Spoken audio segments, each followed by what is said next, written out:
Kyoshiro versus Cody in the grand finals. Get ready. There can only be one winner, and you're looking at it. Let's go.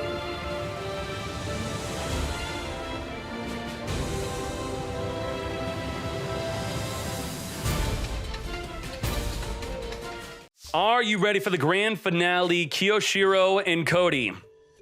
Foolish Burial, send from the deck to the graveyard. We don't see the opponent's field lighting up, signifying that he does not have an Ash Blossom.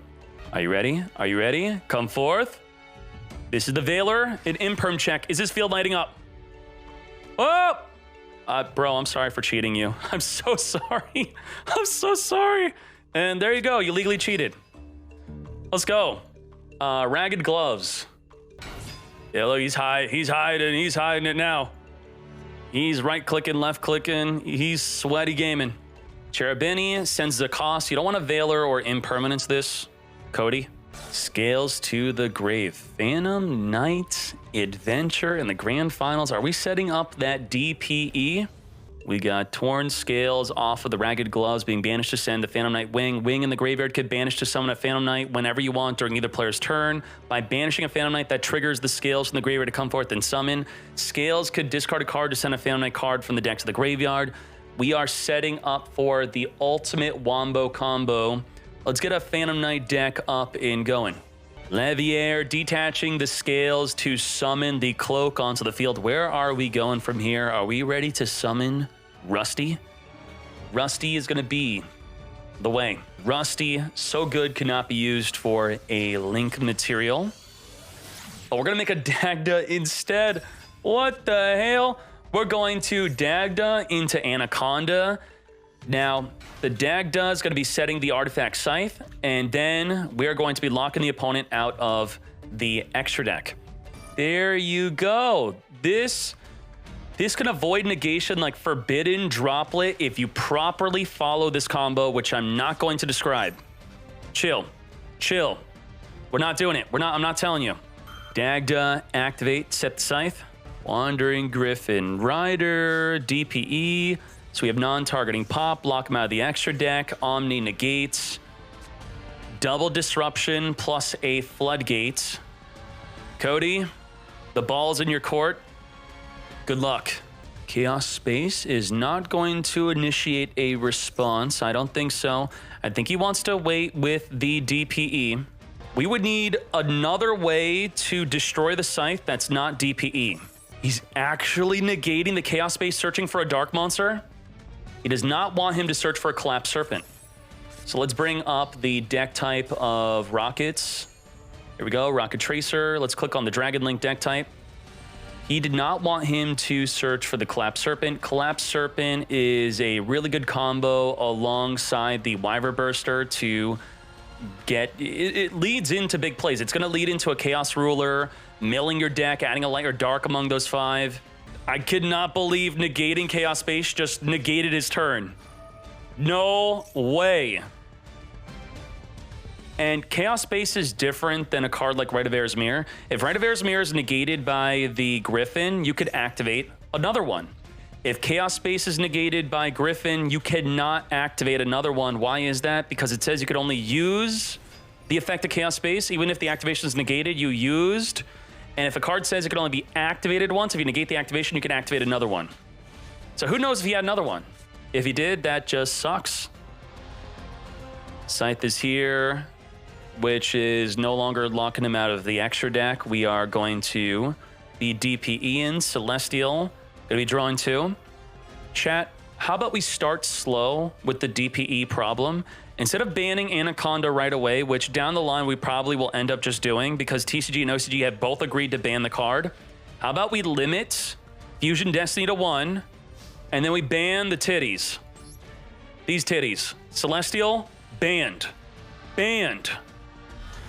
I think that will do a good number on DPE, where anyone that's playing it, they might second guess. You're not going to get that draw 2 anymore. I think the Prank Kids are going to probably put in Thunder Dragon Fusion in their deck, and more so end on Butler than trying to DPE. Just ban Anaconda. The thing is, I think about collateral damage. There are decks that use Anaconda and don't use DPE. And the question is, do we want to hurt those decks? And maybe you just don't care about a deck like Cyber Dragon, right? Screw Cyber Dragon. Is that your take? Token, 2K to the face, 2,500. We have more than enough for lethal. Let's go. If you're a Cyber Dragon player, I'm sorry. The chat doesn't care about you. Lethal damage. What was that? Hoo-ha! Lethal. Would you all agree that Dragon Link is one of the higher skilled decks in Master Duel? He had lots of plays. He's thinking about using the Ravine. Ravine is generally going to be used to send the Absa Router from the deck to the graveyard, which will activate to then search for a Rocket Tracer. Rocket Tracer is a 1-card Chaos Ruler to mill the top 5 cards of your deck.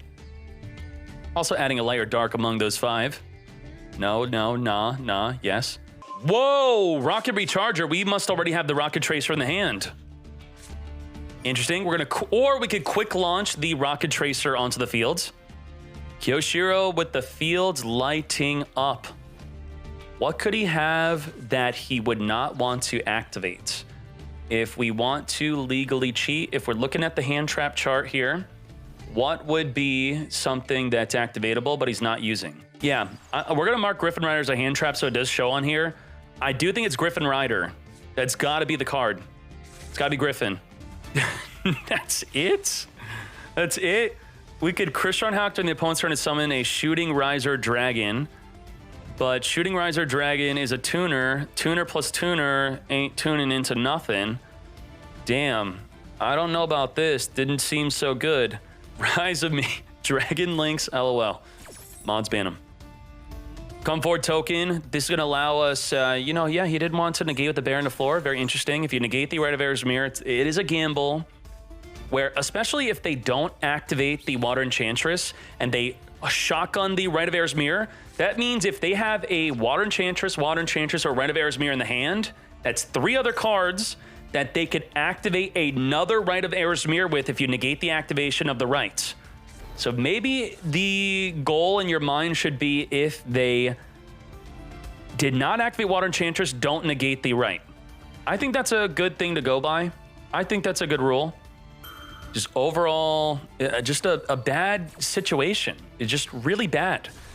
Yeah, it would have been good to negate the right, but as I said, with 2 other waters and another right, if he followed up with that, he was more likely to have one of those other cards than a Griffin in the hand. So I think saving the Baron was the correct play.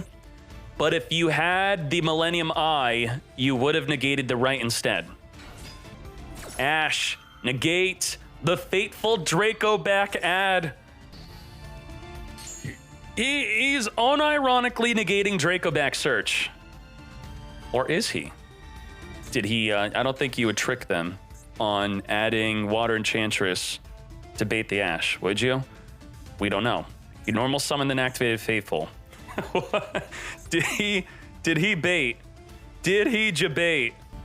Come to me, Greaves. He could still Water Enchantress summon it, and he could make Dagda and our Anaconda with it. But I do think he wanted to negate the Draco back and not the Water Enchantress. Greaves is here alongside the Scales. What is the play now? I have not seen Kyoshiro really summon Rusty. From here, he goes into Dagda and Anaconda. He's going for the Break Sword. The Break Sword is here. Break Sword could break itself plus a card in the field, then summon 2 Phantom Knights onto the field as level 4 monsters. You have no disruption from Cody. Break itself. Break the Baron to floor. You stopped me from searching the Draco back. How good is his hand where he's not willing to discard anything? 2 level 4s. What are we doing from here?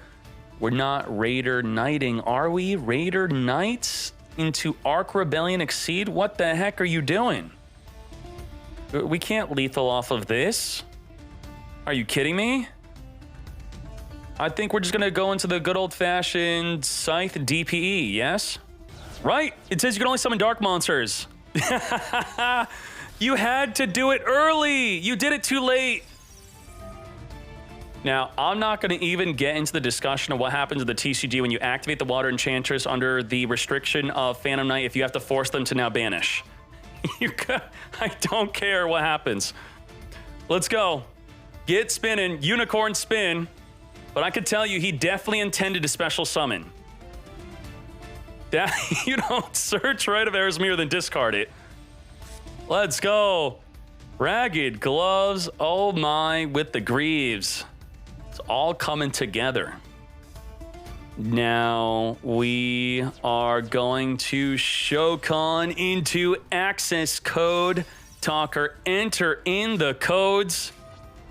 Access code talker. Boost up 5,300 attack. Fog Blade, and it's important to check if the card says rest of the turn or this turn. If it says this turn, then even summoning the adventure token would stop you from activating the Phantom Knight effect. Torn Scales is here with the effect of the Fog Blade. We are going to make Anaconda DPE. Bro, what if he whips out a giant Nibiru on you? Come on. Cody, where is Nibiru? He would have Nibiru'd if he had it right here. Come forth. Shokan. Celestial Dasher to the grave. Is this the end?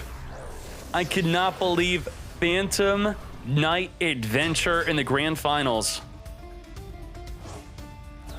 Banish the Binny.